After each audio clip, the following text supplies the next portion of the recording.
Hi guys, it's Jack here from the digital transformation team at Pentagon Solutions. I've just created a short 10-minute video on using Insight with conceptual masses in Revit 2022. Insight is a powerful design tool that can be quickly used to optimize the energy efficiency of concepts.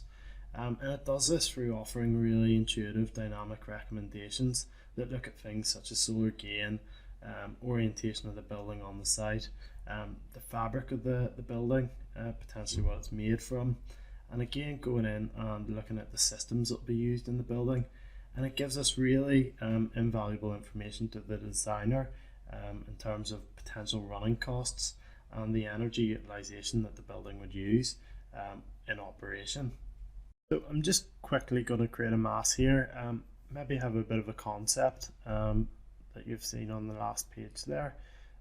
So what I'm going to do is I'm going to go into massing and site, and we're going to select this tool here in the conceptual mass window, and it's called in place mass, and we'll give it a name. I'm going to call it energy model.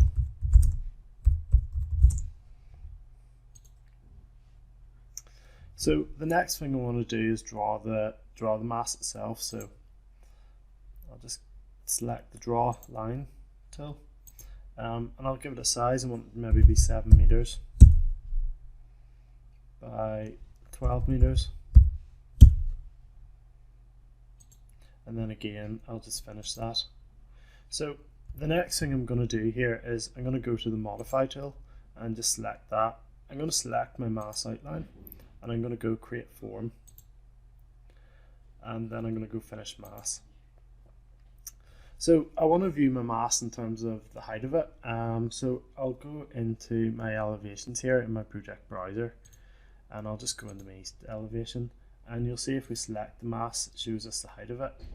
And I'm just going to go mass floors and left click on that, and I'm going to tick level 0 and level 1 and go OK.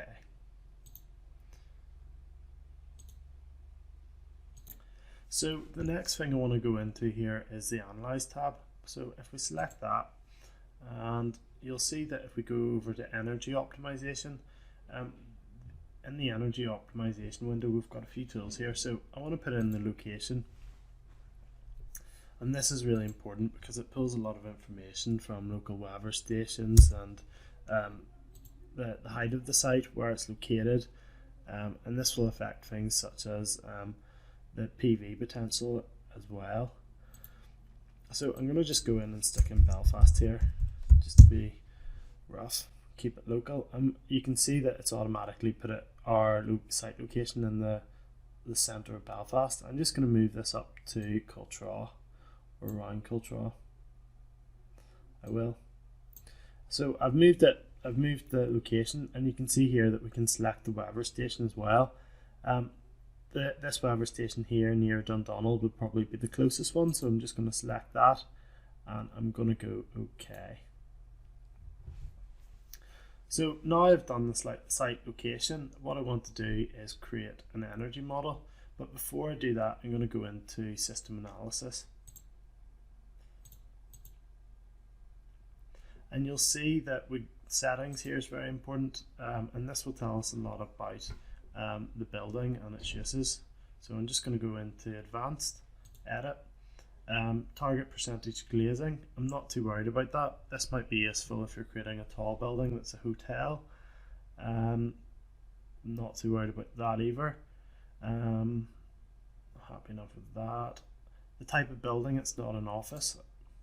I'm going to change that to I'll change that to house. So if I type an H here, doesn't appear to picking that up. Want something that's quite domestic.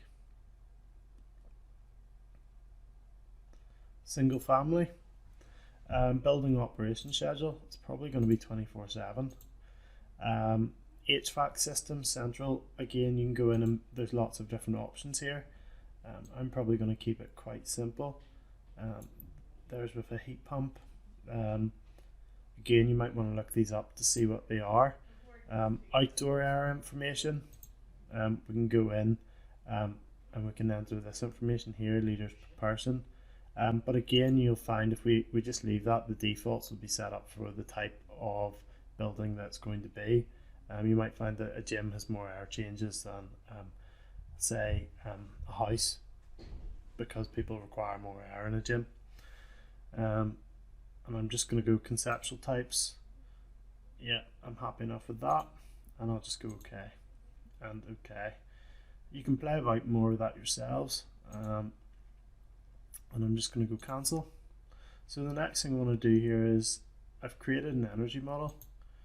I just go up to my Analyze tab. What I want to do is, I've got an energy model, I'm going to go into Generate, Use Existing Energy Analytical Model. Yeah, I'm going to go OK. And this will be working away in the background.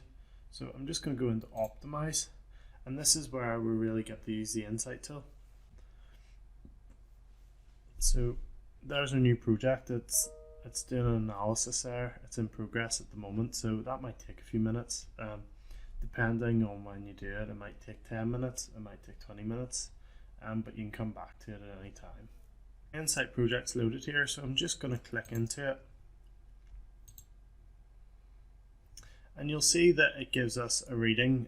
There's a little badge here, and it's saying that it'll cost 122 US dollars per meter squared, roughly per year, to run this building in terms of energy costs. And if I click on that there, just left click on it, it will give me an indication in kilowatt hours per meter squared slash for the year, of how many kilowatts hours that will be needed, which is quite a lot. So what we're going to do here is we're going to try and optimize the energy performance of this mass. So if we go into building orientation, if we change that, is there any real gains? There's no real gain achieved. So we'll just go to the way it is at the moment. Happy enough with that. If we go into this is the percentage of glazing on the south facing wall. If I change this, the lower we go, the better the energy rating. Just because heat gain and heat loss is reduced. So what we're going to do here is we'll probably have it at 50% glazing, and that reduces the energy cost a bit. If we keep going, this is the overhangs, solar shading. On the south facing side, we'll give big overhangs there, reduce solar gain, cooling loads. Again, if we go in here and change the window types to triple glazing, that brings our energy costs down. And again, we can apply this to the north walls as well. So I'll just go, I don't want anything in the north walls, so I don't need to worry about my overhangs because there isn't anything there. If I go to my west walls, I might want to have a wee bit of glazing there, so 15%, and we can then go in and change the type of windows as well. And you might find that it's actually negligible having single glazing here instead of triple glazing, or having a certain type of shading. So this is actually a good way of maybe justifying not having a certain element in your building. Wall construction method, we're looking at the fabric of the building.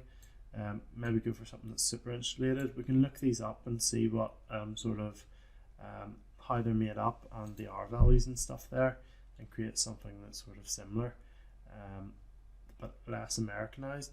And we can go in here, roof construction. You can see that the roof is really poorly insulated. If we go to an R60 roof, there we're reducing their costs there per square meter as well. Infiltration, probably this is regards to airflow, has a really big effect on things, so we can go in and change that as well. And you'll see these wee triangles are sort of the middle ground on things, and we can go that wee step further. Lighting efficiency, if we put in more efficient lighting, that has a big saving.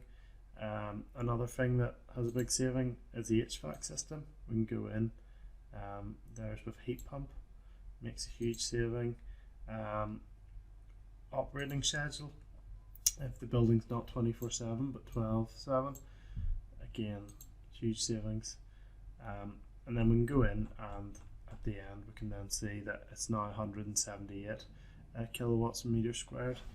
And if I change that, that's $32.2 per meter squared. So if I know the meter squared, if I go back to the design here, just go in level 0, 73 times 32, and that will be roughly the yearly operation costs of running this building. So you're talking $2,336, and then I would just put in the exchange rate there, roughly, to give you an indication of how much it would be in sterling.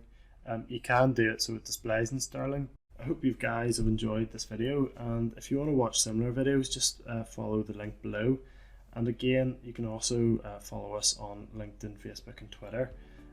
Really good video on how we can optimize the energy efficiency of our buildings, and I think it's invaluable to be looking at this really early on in the concept stage and development of our designs.